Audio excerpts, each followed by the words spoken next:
ദൈവത്തിൻ്റെ അതിപരിശുദ്ധ നാമം മഹത്വപ്പെടുമാറാകട്ടെ. പ്രഭാത മന്നയിലേക്ക് ഏവർക്കും സ്വാഗതം. യെശയ്യാ പ്രവാചകന്റെ പുസ്തകം 64 അധ്യായം 8 വാക്യം വായിക്കുന്നു. യെശയ്യാവ് 64:8. എങ്കിലോ യഹോവേ, നീ ഞങ്ങളുടെ പിതാവ്, ഞങ്ങൾ കളിമണ്ണ്, നീ ഞങ്ങളെ മെനയുന്നവനുമാകുന്നു, ഞങ്ങളെല്ലാവരും നിന്റെ കൈപ്പണിയത്രേ. പ്രിയരെ, ഈ അനുഗ്രഹിക്കപ്പെട്ട പ്രവചനവാക്യത്തിൻ്റെ നിവർത്തീകരണം നമ്മുടെ ജീവിതത്തിൽ വെളിപ്പെടേണ്ടതിന് ദൈവകരങ്ങളിലേക്ക് ഏൽപ്പിച്ച് നമുക്ക് പ്രാർത്ഥിക്കാം. ഈ വാക്യത്തിനകത്ത് എഴുതിയിരിക്കുന്നത് ദൈവം നമ്മെ മെനയുന്ന ദൈവമാണ് എന്ന്. ആമേൻ.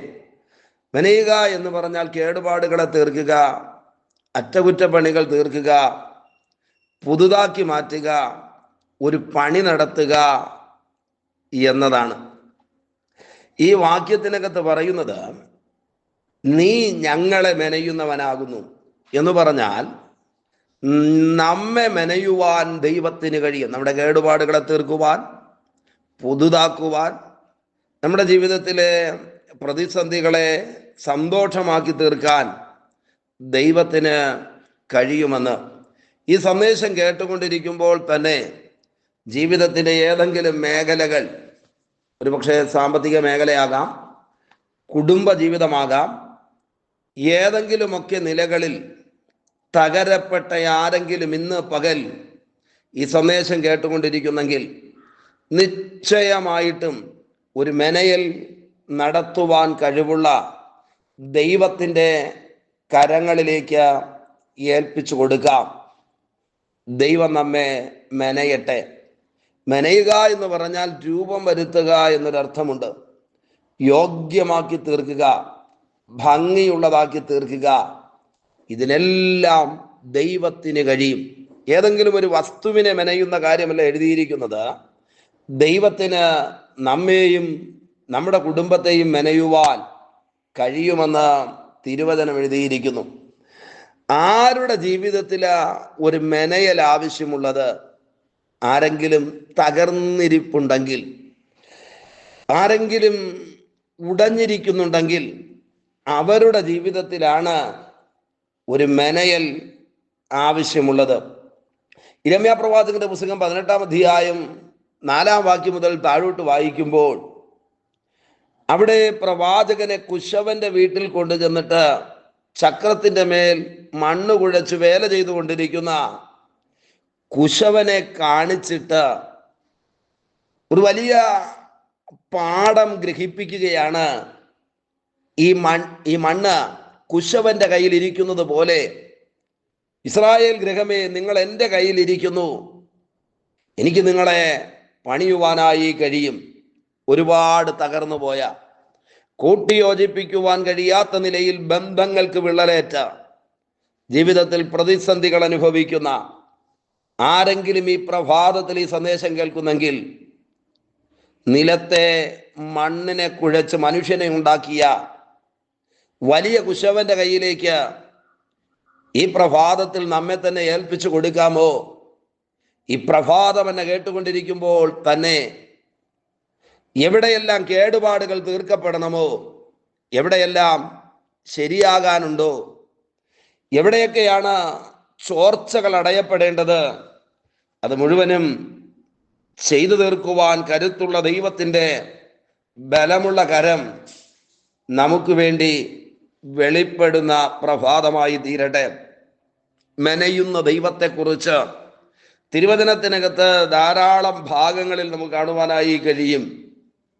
യേശു കർത്താവിൻ്റെ കരങ്ങളാൽ മെനയപ്പെട്ട, അനുഗ്രഹിക്കപ്പെട്ട എത്രയെത്ര സന്ദർഭങ്ങളാണ് പുതിയ നിയമത്തിനകത്ത് രേഖപ്പെടുത്തിയിരിക്കുന്നത്. മർക്കോസ് സുവിശേഷം 5 അധ്യായം വായിക്കുമ്പോൾ, 1 മുതൽ താഴോട്ട് വായിക്കുമ്പോൾ ലഗ്യോൻ ബാധിച്ചൊരു മനുഷ്യനെ കാണുവാനായി കഴിയും.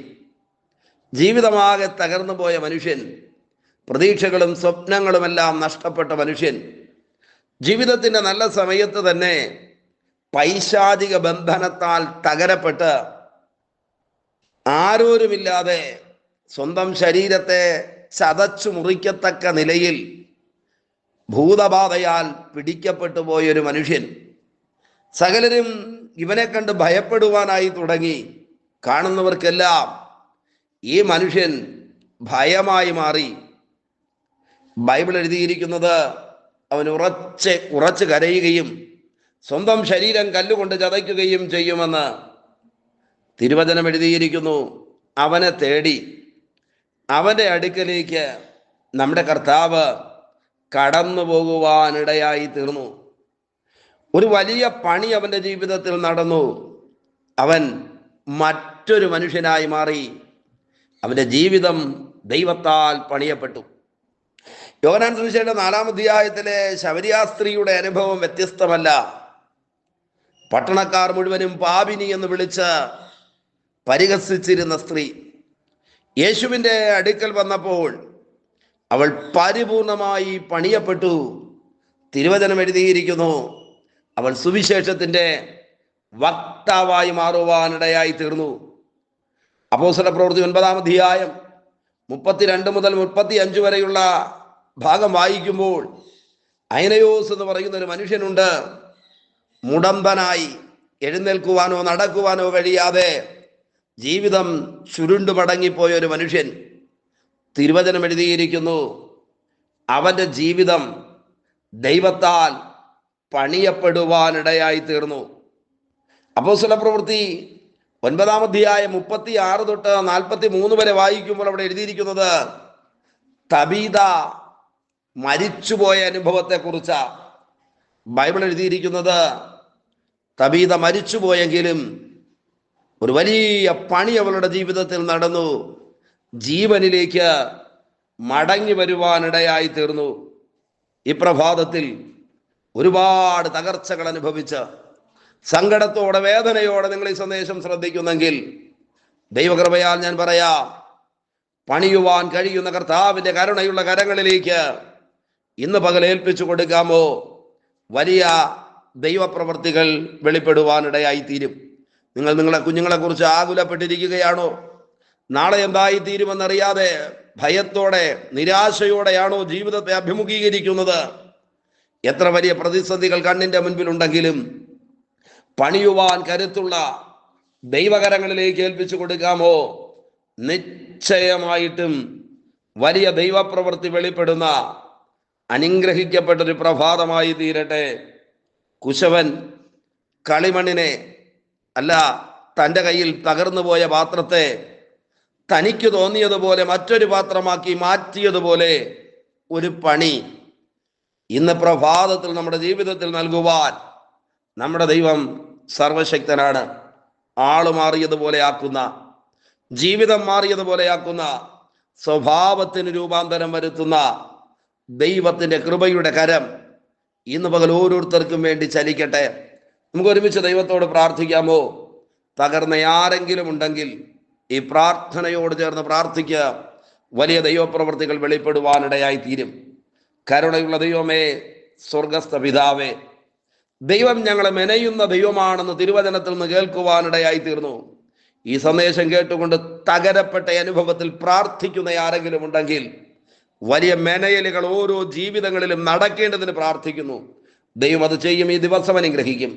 അധികാരമുള്ള യേശുവിൻ്റെ നാമത്തിൽ പിതാവേ, ആമേൻ, ആമേൻ. Okay, God bless you. ദൈവമായ കർത്താവ് എല്ലാവരെയും ധാരാളമായി അനുഗ്രഹിക്കട്ടെ. ആമേൻ, ആമേൻ.